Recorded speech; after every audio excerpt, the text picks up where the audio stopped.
Welcome to Real Vision's Trade Ideas. Today is the 16th of April, and I'm about to sit down with Dr. Komal Srikumar, the president of Srikumar Global Strategies.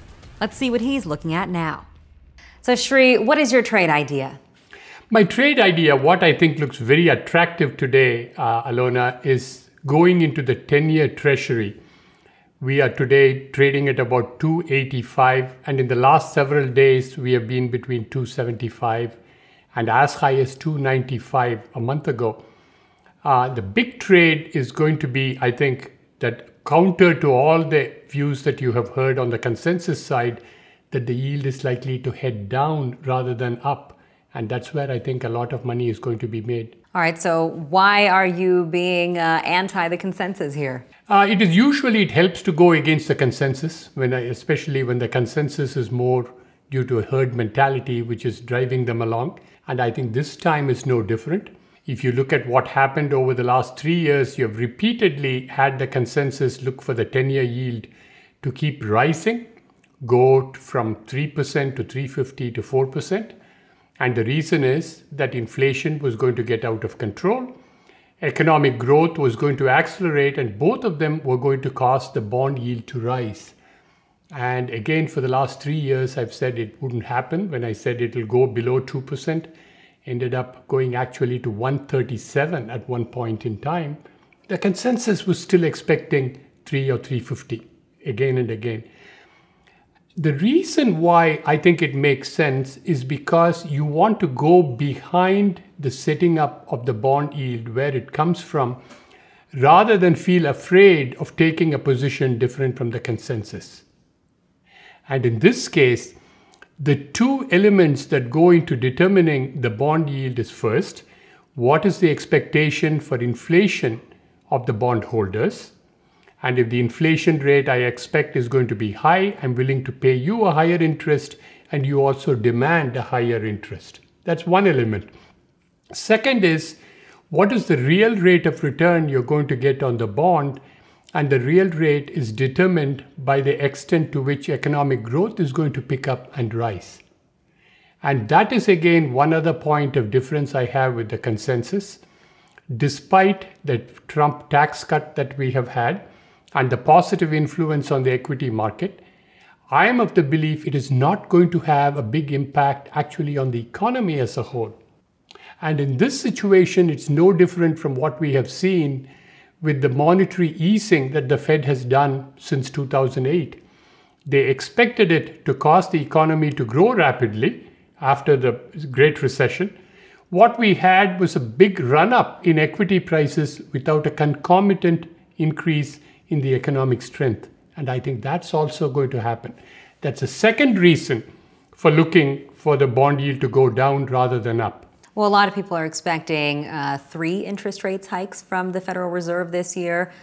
You think it's not going to happen? We have had one rate increase take place in March, and the Fed wants you to believe that they can increase 3 more times for 4 times during the calendar year. I think they would be surprised even to be able to raise by 3 times during this year. The reason is, in addition to the inflation and growth concerns that I had mentioned to you, we have a situation when the global tensions have increased, both in terms of trade-related concerns with China, the attack of the Western allies on Syria, which again puts Russia in crosshairs. And that is not going to get better anytime soon, despite any short-term indications that the Syrian tensions have gone down, or that China is likely to agree to the Trump requests. Those are going to get worse. And as they get worse, the safe haven trade is going to go toward the 10-year treasury. And that's also going to help it. And that's one more reason why I believe that that's going to be a good trade to make. So how do you put this trade on? There is no precise time for you to get in. Of course, with the benefit of hindsight, you should have gone in at 295. That was a time when I said it's not going to go to 3%, which was probably a foolhardy call because we were just 5 basis points away from the 3% level. But we since came down to the 270s. We increased a little bit because of expectation that the trade tensions and the war-related concerns were not going to be significant. But eventually, that's going to become big. So when do you enter? Today at about 285, it's probably a good time to go in because it is still going to have a good run for you as the yield goes down. And do you have a stop loss? What other levels are you looking at? The 2 points to make. The stop loss, that would be when my expectations do not come true. One, because economic growth really picks up, which is not what I expect. And two, inflation also picks up, which is what I don't expect. And if you have all of the war-related concerns, trade concerns just melt away, I'm wrong there as well. Under those circumstances, let's say that the 10-year yield goes to 310 instead of the 285 that we are today. It's up another 25 basis points. That would be my stop loss point. I would then say, well, my expectations did not come true. We probably have to close or at least reduce the position. On the positive side, if I'm correct, and you do have the 285 go toward 230 to 240, meaning that you have got another 50 basis points reduction in the 10-year yield, then again, reassess your position. Do you think it's going to go down further to 2% or less than 2%? Or is that the low point and we are going to turn up again?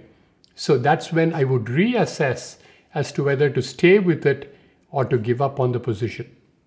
And is there any one economic indicator that you're looking at that might make you change your mind? The single most important indicator is probably inflation. And we have seen a slight pickup in core inflation rate in the figures that came out last week. If on the other hand, that repeats for another month or two, and it suggests that wages are increasing, the Federal Reserve is going to increase rates successively, that is probably the one single most important indicator for investors to watch. And so what is your time horizon on this trade? The time horizon is probably about 6 months. The bond yields tend to move very sharply. We were at 240 earlier this year and we went all the way up to 295. All of that happened in about 2 months' time. And going down to 230 or 240 can also happen equally quickly. But to give myself additional time, I would give myself maybe 6 months for the trade to pan out. And can you summarize this trade into a 30-second pitch? The 30-second pitch for this trade would be safe haven, low inflationary expectations, the aging of the US population, lack of consumer demand, all of them are requiring you to protect yourself, go defensive. And the best defensive instrument you have is probably still the US Treasury. All right, Sri, thank you so much for joining us. Thank you very much for inviting me.